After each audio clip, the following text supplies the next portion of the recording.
বিসমিল্লাহির রহমানির রহিম। আজকে আমরা দেখব কিভাবে বিয়োগ করতে হয় এবং এই অঙ্কটা আজকে আমরা একদম প্র্যাকটিক্যালি শিখব। তো আমরা বিয়োগ করব 4325 থেকে 2536।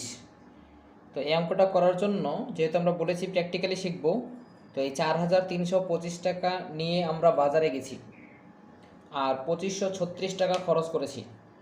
এখন আমাদের পকেটে যে টাকাটা থাকবে সেটাই তো এর বিয়োগফল, এর উত্তর হবে। তো আমরা কিভাবে এই অঙ্কটা করতে পারি? তাহলে দেখেন, 4325 টাকা, আমার কাছে 1000 টাকার নোট আছে 4টা, মানে 4000 হয়ে গেল। এরপরে 100 টাকার নোট আছে 3টা, তার মানে 300 হয়ে গেল, 4300। আর 20 টাকার নোট আছে 2টা, তাহলে 4320 টাকা হলো।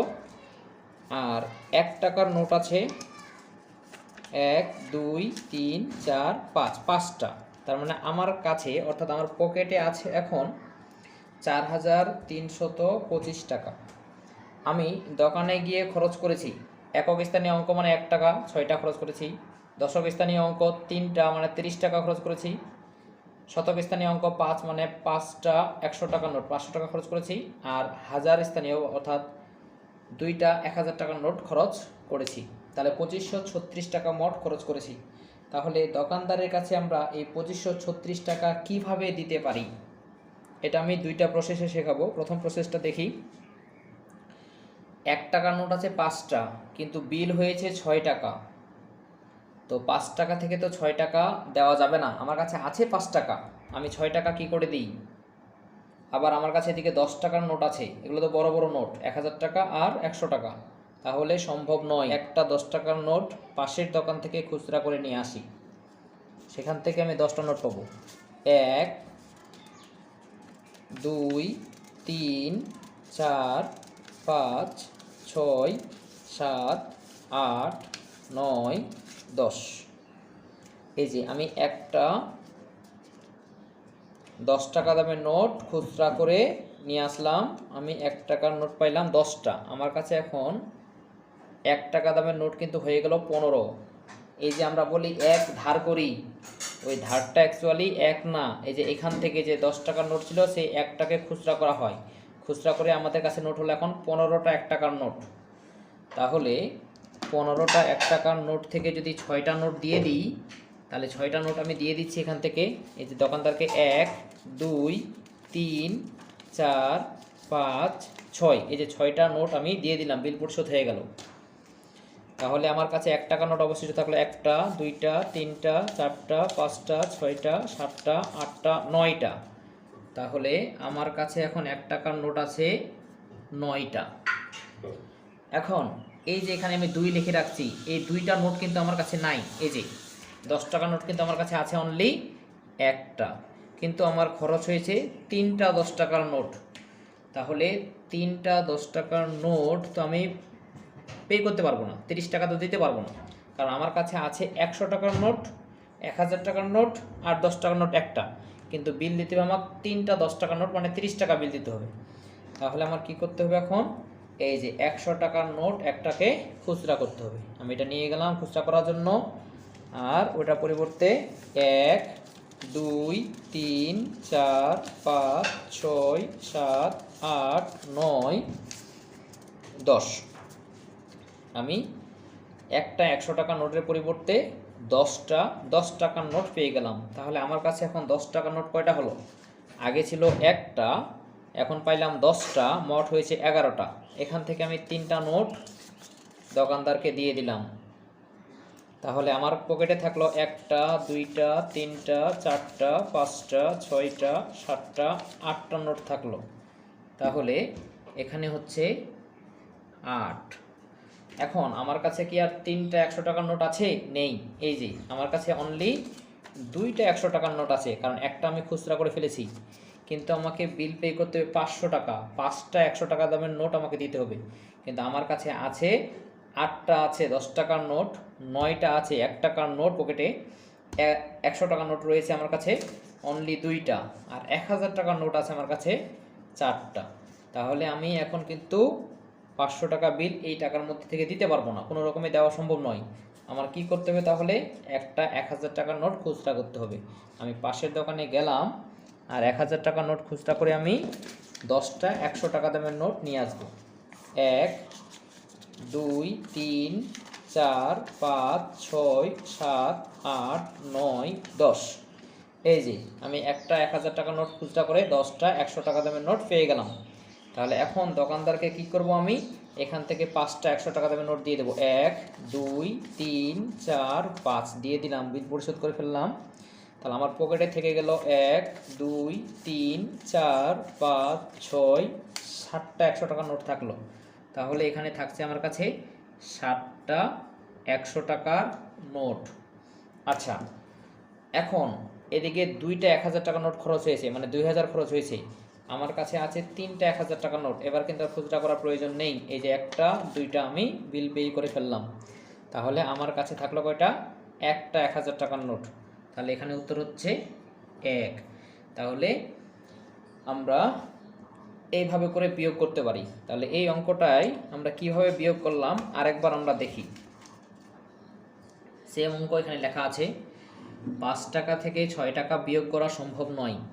যেহেতু 5 টাকা থেকে 6 টাকা বিয়োগ করা সম্ভব নয়, কাজে আমরা এখান থেকে একটা 10 টাকার নোট খুচরা করে ফেলি। তাহলে হয়ে গেল আমাদের কাছে 15 টাকা। 15 টাকা থেকে 6 টাকা বাদ দিলে 9 টাকা থাকে। এখন আমাদের কাছে এখানে একটা নোট আছে। এখানে কয়টা নোট আছে? এখানে আমাদের কাছে এখন একটা নোট আছে। এই একটা নোট থেকে তো 3টা নোট বিয়োগ করা সম্ভব নয়। কাজে আমরা কি করব? এই 3কে খুচরা করব। তাহলে 10টা নোট পাবো। তাহলে 10 আর আগে ছিল একটা, 11টা। এই 11টা নোট থেকে যদি 3টা নোট বিয়োগ করে দিই তাহলে কয়টা থাকে? এখানে 8টা।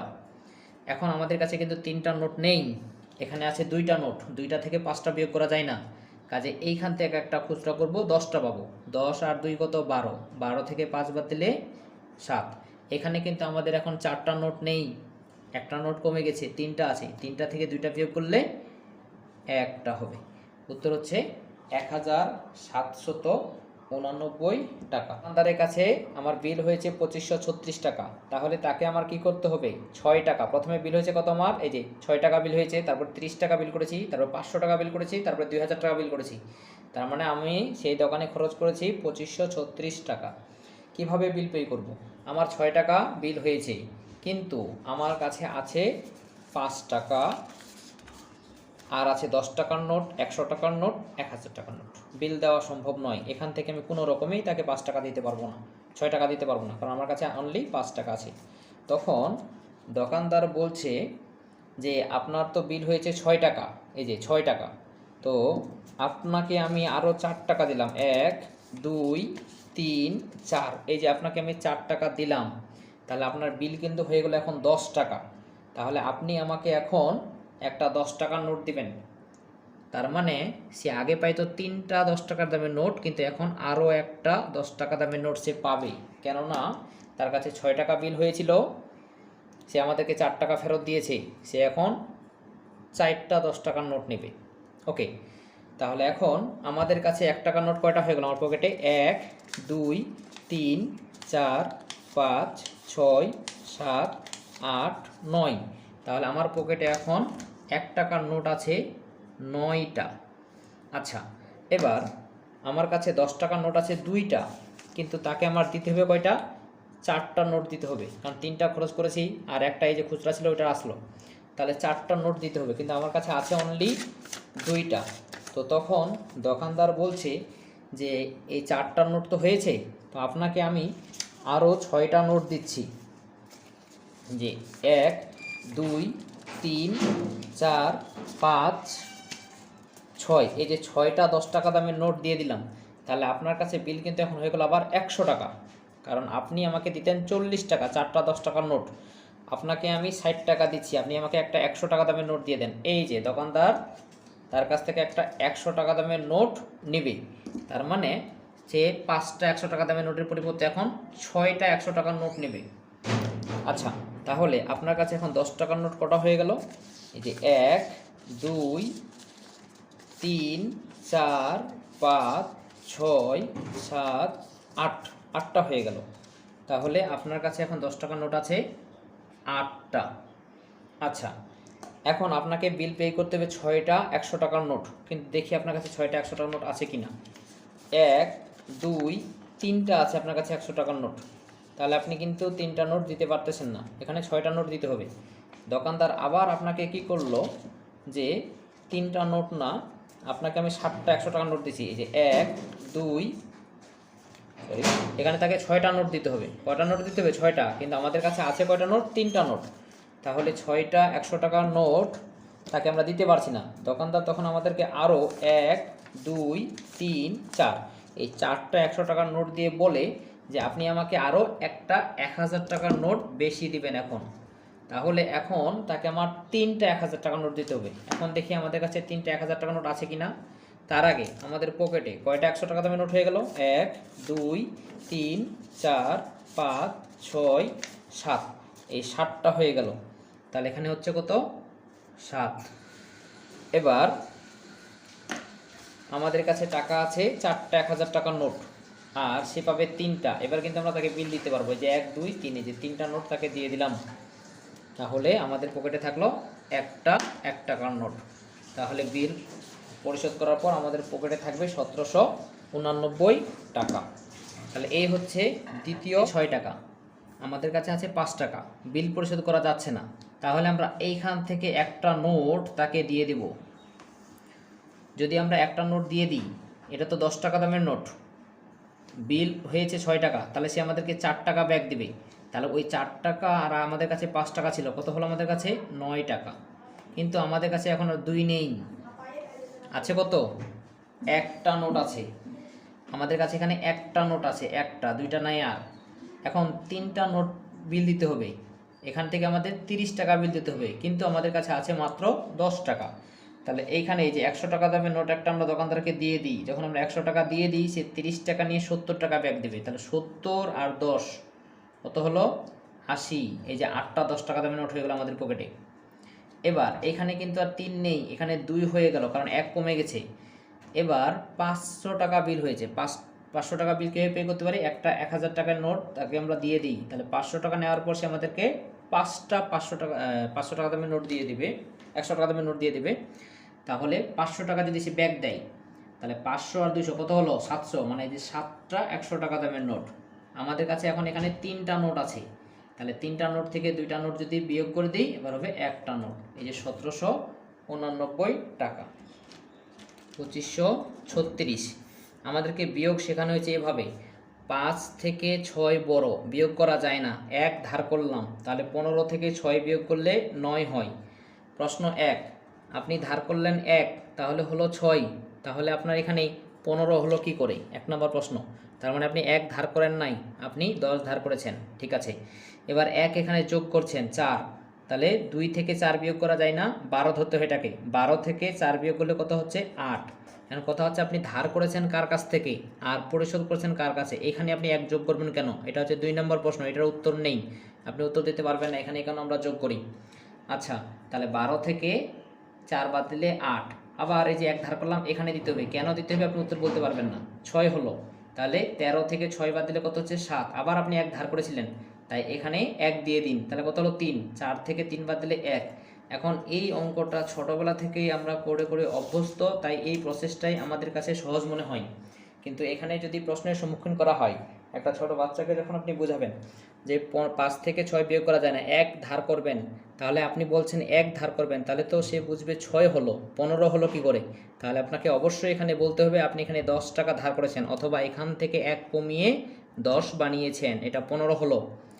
আচ্ছা, 15 থেকে 6 বাদ দিলে কত হয়? 9। তো এখান থেকে 1 কমানো আর এইখানে 1 যোগ করে দেওয়া একই কথা, তাই আমরা যেটা ধার করেছি এখান থেকে না কমিয়ে আমরা এটার সাথে 1 যোগ করি, 4 হলো।